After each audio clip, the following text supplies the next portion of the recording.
ప్రమాణ వాక్యాలతో మనం చెప్పుకున్నాం. దీనికి హనుమంతుడి పేర్ల గురించి చెప్తూ ఒక వాక్యం మనకి శాస్త్రాల్లోనే కనబడుతుంది. ఈయనకి ఒకటి పార్వతీపుత్రుడని, రెండవది ఈశ్వరపుత్రుడని కూడా పేరున్నదయ్యా అని వర్ణించారు. ఈశ్వర గర్భ సంభూతుడు అని అలా చెప్తూ పార్వతీ గర్భ సంభూతుడు, అంజనా గర్భ సంభూతుడు.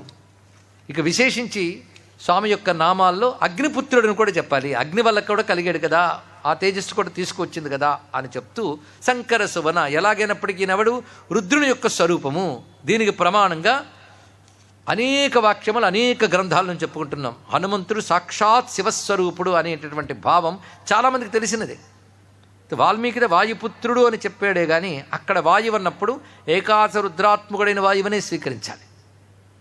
అయితే మంత్రశాస్త్ర పురాణముల సహాయంతో కొన్ని విషయములు, తారసారోపనిషత్తులకు ఉపనిషత్తు ఉంది. అందులో రామ తారక మంత్ర స్వరూపం చెప్తాడు.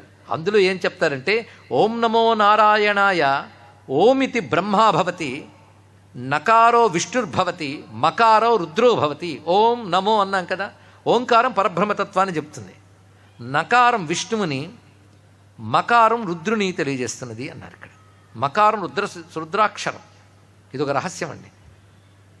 అది మకారం, అందుకే ఓంలో ఉన్న మకారము రుద్రుని తెలియజేస్తుంది కనుక మకారాక్షర సంభూత శివస్తు హనుమాన్ స్మృత. మకార అక్షర సంభూతక శివ హనుమాన్ స్మృత. ఓం అన్నప్పుడు చివరికి మకారం పలికింది కదా, అది తురీయతత్వాన్ని తీసుకెళ్తుంది. ఆ తురీయతత్వ స్వరూపుడు ఎవరు? శివుడు. ఆ రుద్రస్వరూపుడు అది హనుమంతుడు అని తారసారూపనిషత్తు చెప్తుంది.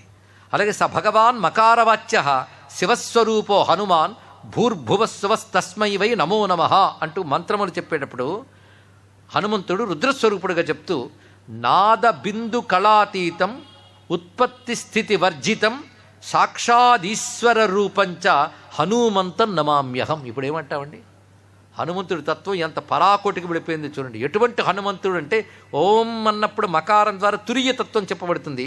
ఆ తురీయ తత్వము నాద బిందు కళ అతీతం. నాద బిందు కళ అంటే సృష్టిలో ప్రవర్తించేవి. సృష్టికి అతీతమైన తత్వం ఏదిందో అది ఉత్పత్తి స్థితి వర్జితం. దానికి పుట్టుక పెరుగుట లయించుట లేవు. అలాంటి తత్వము సాక్షాత్ ఈశ్వర రూపంచ హనుమంతం నమామ్యహం. అటువంటి హనుమంతుడికి నమస్కారము. ఇది రుద్రయామళం అనే మంత్రశాస్త్రంలోని విషయం. ఇక్కడ అక్కడే చెప్తాడు, హనుమాన్ స మహాదేవ కాలకాల సదాశివ భుక్తిదో ముక్తిదశ్చైవ సర్వద సర్వకామద. ఆ హనుమంతుడు సాక్షాత్ మహాదేవుడు, కాలకాలుడైన శివుడు. ఆయన ఆరాధన చేసేవారికి భుక్తి ముక్తి రెండు ఇస్తాడు. భుక్తి అంటే భోగము, ముక్తి అంటే మోక్షము. భోగము మోక్షము రెండు ఇస్తాడు.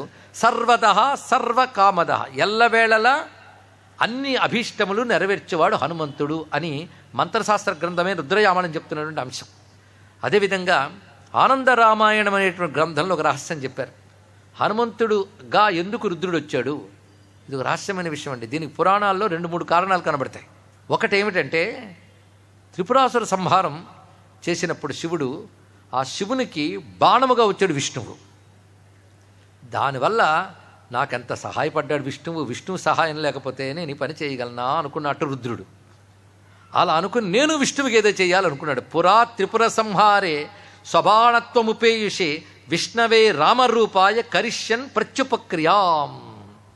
కనుక నేను విష్ణువుకి ఏదో సహాయం చేయాలి, నాకు త్రిపురాసుర సంహారంలో ఇంత సహాయపడ్డాడు కనుక అనుకుని విష్ణువుతో చెప్పాడు, నువ్వు రాముడిగా అవతరించినప్పుడు నేను నీకు హనుమంతుడిగా వచ్చి సహకరిస్తాను మాట ఇచ్చాడు. ఆ మాట నిలబెట్టుకున్నాడు.